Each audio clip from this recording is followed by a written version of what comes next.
تو جن کی قلعہ بندوں کا یہ حال تھا ان کو سوجی کیا کہ وہ دیواریں توڑ کر خود نکل آئے ہیں. ان کے تو مقدر میں مار اور پھر مار اور پھر مار ہے. لیکن جماعت احمدیہ کی مار وہ مار نہیں ہے جیسی تم سمجھتے ہو کہ مار ہوا کرتی ہے. ہماری مار تو یہ ہوگی کہ جتنا تم احمدیوں کو کم کرنے کی کوشش کرو گے تمہارے جگر گوشوں میں سے ہم احمدی پیدا کر کے دکھائیں گے. تمہارے دل کے ٹکڑے تمہاری چھاتیوں سے نکل کر ہماری چھاتیوں میں جگہ ڈھونڈیں گے. اس طرح احمدیت خدا کے فضل سے پھیلے گی. یہ ہے احمدیت کا انتقام. تمہاری کیا مجال ہے جماعت احمدیہ کا مقابلہ کر سکتے؟ اور ہر طرح سے تمہاری ہر کوشش ایک بالکل برعکس نتیجہ پیدا کرتے چلی جا رہی ہے. خلافت سے جماعت احمدیہ کو پہلے بھی محبت تھی, پہلے بھی اطاعت کے رنگ میں رنگین تھی, لیکن جتنا تم دکھ دینے میں بڑھ رہے ہو اتنا ان کی محبت ایک نئے دور میں داخل, ایک نئے انقلابی دور میں داخل ہوتی چلی جا رہی ہے. پہلے بھی خلفاء تحریک کیا کرتے تھے, جماعت ہمیشہ ان تحریکات پر لبیک کہتی تھی, قربانیاں دیتی تھی, کبھی بھی تحریکات کو ناکام نہیں ہونے دیا. لیکن اب تو بالکل اور ہی منظر مجھے نظر آ رہا ہے. اب تو یوں لگتا ہے جیسے منہ سے بات نکلی تو کہتے ہیں کہ مٹی نہیں لگنے دینی اس کو. سر آنکھوں پر اٹھاتے ہیں, دل میں بٹھاتے ہیں, اور میری بہت وسیع بلند توقعات ہیں آپ سے, لیکن ہر دفعہ میری توقعات سے بڑھ کر آپ محبت اور اطاعت کا سلوک کرتے ہیں.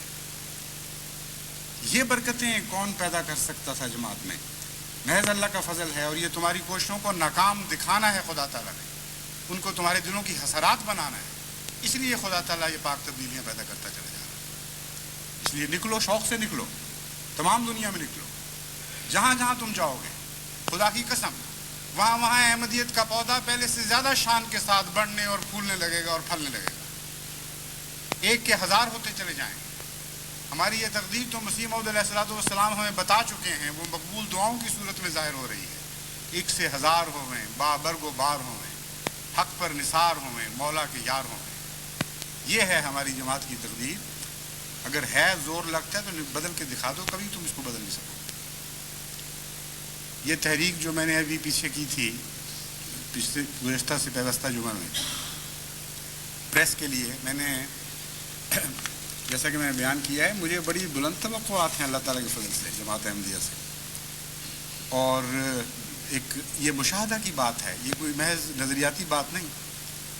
جتنا مشاہدہ مجھے ہے تفصیل کے ساتھ احمدیوں کے دلوں میں جھانکنے کا, ساری دنیا میں ایک بھی انسان ایسا نہیں ہے جو یہ دعویٰ کر سکتا ہو کہ اس طرح لاکھوں آدمیوں کے ساتھ میرا ذاتی تعلق ہے اور میں ان کی دل کی کیفیات کو جانتا ہوں.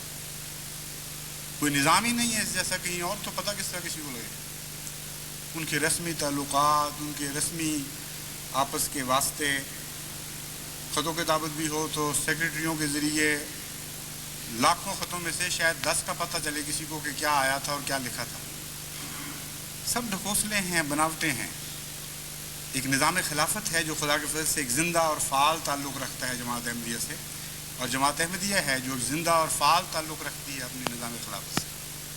اپنے دل کے سب حال بیان کرتے ہیں, جس طرح باپ سے بیٹا بیان کرتا ہے اس سے بھی زیادہ بے تکلفی کے ساتھ, جس طرح ماں سے بیٹی کھل جاتی ہے اس سے بھی زیادہ بے تکلفی اور اعتماد کے ساتھ اپنے سارے دل کی باتیں کھولتے ہیں, ان پر مشورے لیتے ہیں, حالات بیان کرتے ہیں, دعاؤں کے لیے لکھتے ہیں, دعائیں کرتے ہیں. نظام خلافت تو ایک عجیب چیز ہے, کوئی باہر کی دنیا والا تصور کر ہی نہیں سکتا. جتنا چاہے زور لگا کے دیکھ لے اس کا تصور نظام خلافت کے قدموں تک بھی نہیں پہنچ سکتا. احمدی ہیں جن میں نظام خلافت واردات کی طور پر رائج ہے, ایک جاری سلسلہ ہے زندگی کا. اس لیے آپ جانتے ہیں یہ زبان, یا میں جانتا ہوں, اور وہ خدا جانتا ہے جس نے یہ عطائیں کی ہیں ہم پر, بے شمار احسانات فرمائے ہیں. ہمارے غیر کو اس کی خبر نہیں ہو سکتی. بس جب میں نے تحریک کی تو 1.5 لاکھ پاؤنڈ کی تحریک کی پریس کے لیے, اور وہ بھی ضرورت دراصل احمدیت کی فتح کا ایک نشان تھا. ان کی کوششیں, ان کی جدوجہد مخالفانہ جس قدر بھی یہ زور مار سکتے تھے, اس کا نتیجہ یہ نکلا کہ اس کثرت کے ساتھ لٹریچر کی طلب پیدا ہوئی کہ اب ہمارے لیے ممکن نہیں تھا کہ عام جو رسمی ذرائع ہیں ان کے ذریعے ہم اس ضرورت کو پورا کر سکیں. ہر روز نئے خیالات دل میں اٹھتے ہیں، ہر روز نئے نئے مضامین اللہ تعالیٰ عطا فرماتا ہے ساری جماعت کے اجتماعی دماغ کو، اور اس کے نتیجے میں جس طرح ہمیں پہنچنا چاہیے لوگوں تک، اس کے لیے لازمی تھا کہ ہم اپنا ایک جدید پریس، اگر پریس نہیں تو جدید کمپیوٹر سے کتابت کا نظام اپنا اختیار کر لیں. زیادہ دیر اسی میں لگا کرتی ہے. تو میں نے زیادہ یہ سوچ کر کہ پہلے یورپین تحریک ہے اور بہت غیر معمولی جماعت نے قربانی کی ہے، 1.5 لاکھ پاؤنڈ کی تحریک کی تھی، اور یہ تو یقین تھا کہ 1.5 لاکھ پورا ہو جائے گا، لیکن یہ خیال نہیں تھا کہ اس تیزی سے جماعت اس طرح فدائیت کے ساتھ پیش کرے گی کہ ابھی 2-3 ملکوں کا بھی پورا چندہ نہیں ملا، اور اللہ تعالیٰ کے یعنی وعدے نہیں ملے، اور اللہ تعالیٰ کے فضل سے 1,07,000 پاؤنڈ کے وعدے ہو چکے ہیں. صرف انگلستان کے امیر صاحب نے، لندن کے امیر صاحب نے لندن کی جماعت کی طرف سے 50,000 پاؤنڈ کا وعدہ کیا، اور اس میں سے تفصیلی انفرادی وعدے اب تک 34,000 پاؤنڈ کے مل چکے ہیں، اور ابھی لندن کی بھاری اکثریت باقی ہے حصہ لینے والی. اور انگلستان کی جماعتوں کو چونکہ خطبہ دیر سے پہنچا، ابھی وہاں سے پوری رسپانس شروع نہیں ہوئی، اور ان کے بھی غالباً 14,000 پاؤنڈ کے صرف ابھی تک آئے ہیں وعدے، اور صرف انگلستان کے ہی گویا کہ 64,000 پاؤنڈ کے وعدے ہو چکے ہیں، اور باقی جیسا کہ میں نے بیان کیا ابھی آنے والے ہیں. امریکہ پڑا ہوا ہے، کینیڈا پڑا ہوا ہے، پاکستان پڑا ہوا ہے، بہت سے گلف کے علاقے خالی پڑے ہوئے ہیں ابھی تک، آسٹریلیا ہے، انڈونیشیا ہے، تمام افریقن ممالک ہیں.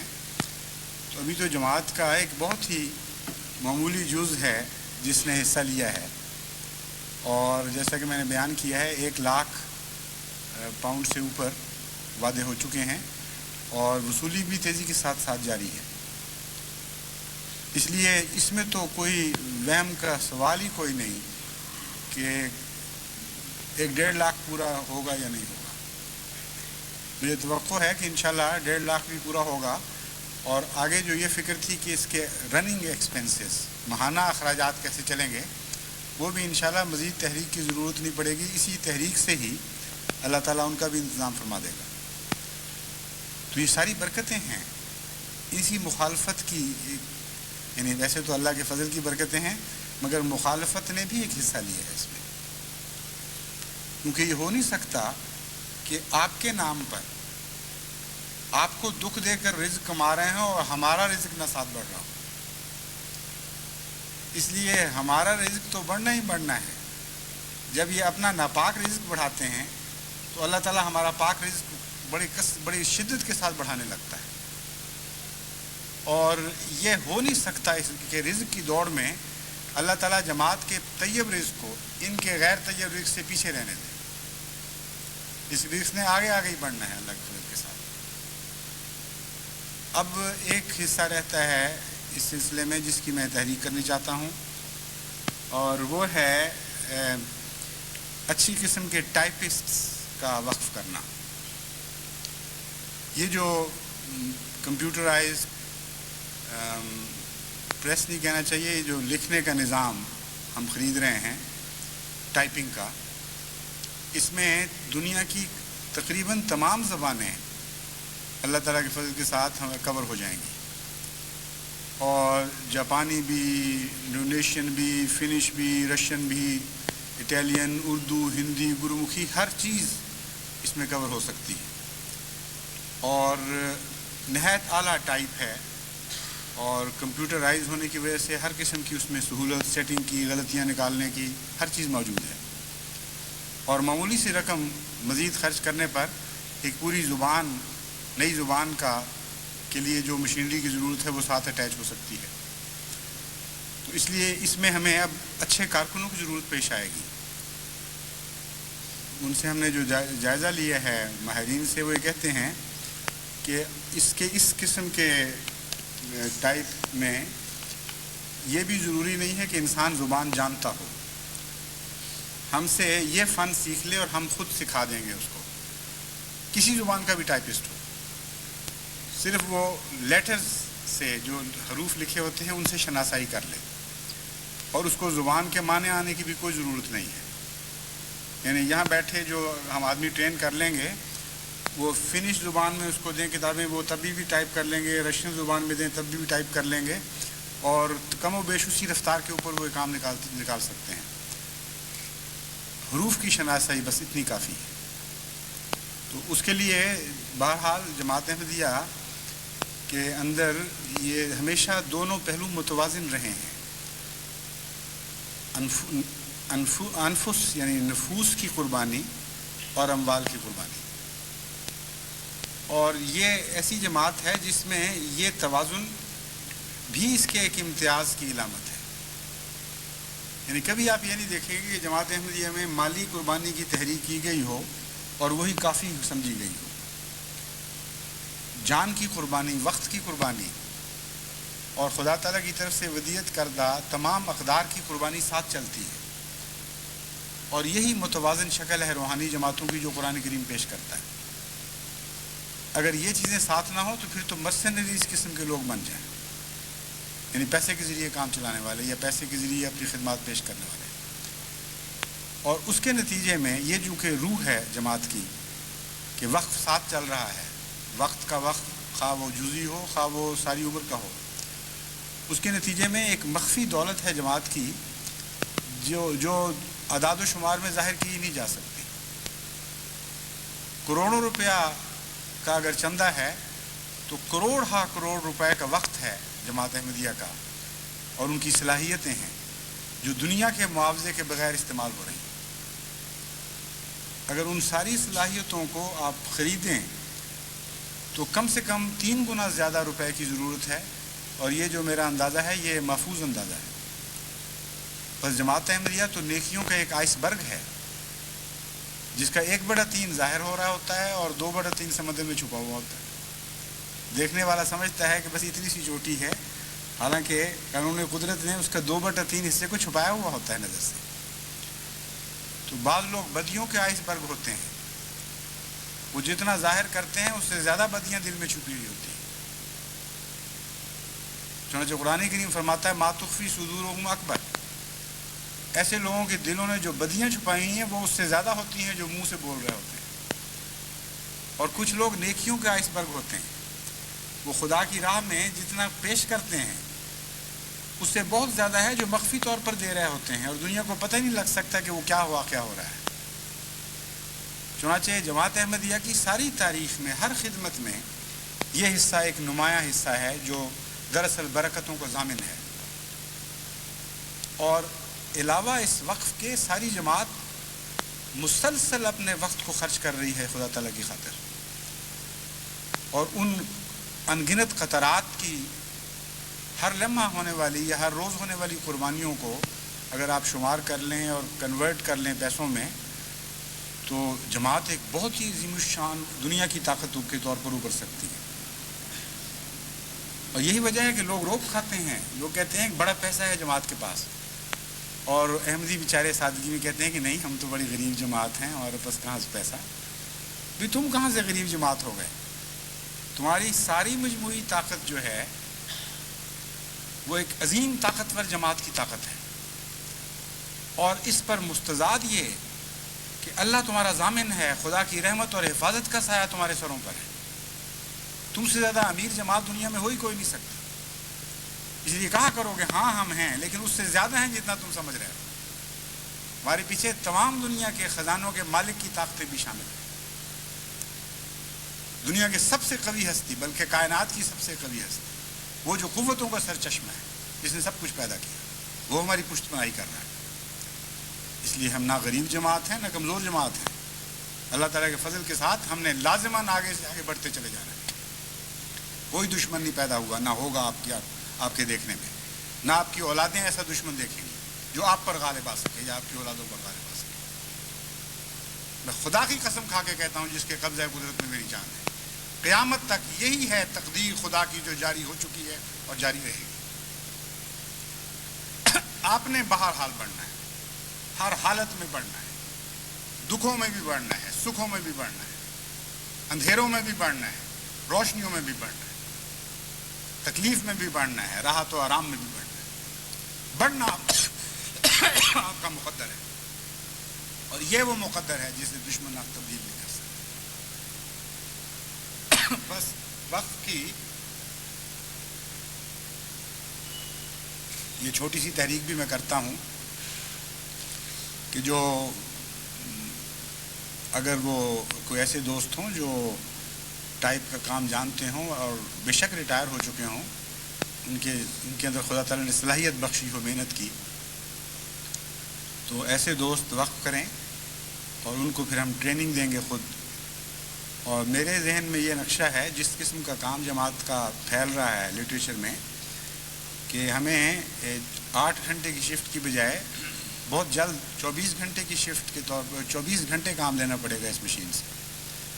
تو کم از کم ہمیں 3 شفٹیں چاہیے کہ ایک ٹائپسٹ آئے تو جگہ چھوڑے تو دوسرا اس کی جگہ آ جائے، پھر اس کی جگہ تیسرا آ جائے، اور اس طرح 3 یا 4 یا جتنی دیر بھی ہم معلوم کر لیں گے کہ زیادہ ایفیشنسی کے ساتھ کوئی شخص ٹائپ کر سکتا ہے، اتنے آدمی ہم رکھیں۔ ضروری نہیں کہ 8 گھنٹے کی شفٹ ہی ہو۔ اگر 3 گھنٹے میں بھرپور کام ملتا ہے تو 3 گھنٹے کے بعد بدلنا پڑے گا۔ تو ہمیں ایک ٹیم چاہیے، اور ایک کمپیوٹر کے کمپیوٹر کا ماہر بھی چاہیے جو اوور آل نگرانی کرے اس کی۔ اور اللہ کے فضل سے پھر دیکھیں آپ کہ کس طرح ساری دنیا میں لٹریچر پھیلتا ہے۔ اب آپ تیاری کریں اپنی دعوت اللہ میں بھرپور حصہ لینے کی۔ پہلے جو یہ شکوے ہوا کرتے تھے کہ جی ہمارے پاس ہے کچھ نہیں دینے کے لیے، وہ دینے کے لیے بہت کچھ خدا نے تیار کروا دیا ہے اور ہو رہا ہے۔ بس اب آپ تبلیغ شروع کریں، جس قوم کا آدمی آپ کو ملے گا انشاءاللہ اس قوم کا لٹریچر آپ کو مہیا کر دیا جائے گا۔ جس قوم کی زبان جاننے والا آدمی ملے گا اس قوم کی کیسٹ بھی مہیا کی جائے گی، اس قوم کی ویڈیو بھی مہیا کر دی جائے گی۔ اور خدا کے فضل سے ان چیزوں کا ابھی سے، حالانکہ ابھی آغاز ہے، بہت ہی اچھا پھل ہمیں ملنا شروع ہو گیا ہے، اور بیتوں میں ساری دنیا میں بہت نمایاں اضافہ ہے الحمدللہ رب العالمین۔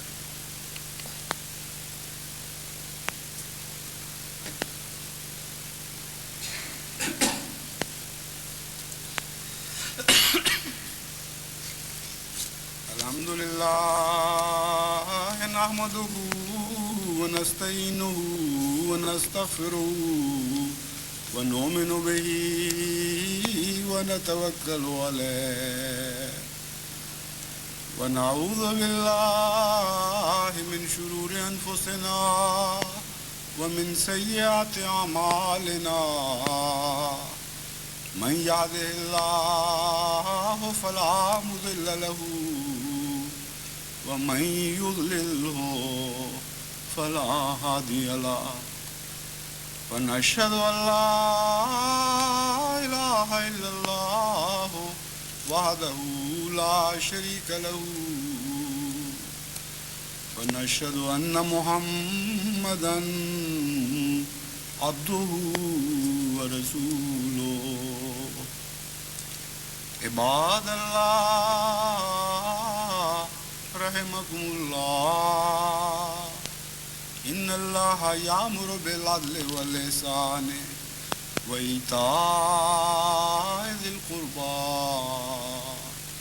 وينهى عن الفحشاء والمنكر والبغي يعظكم لعلكم تذكرون۔ اذكروا الله يذكركم وادعوه يستجب لكم ولذكر الله أكبر۔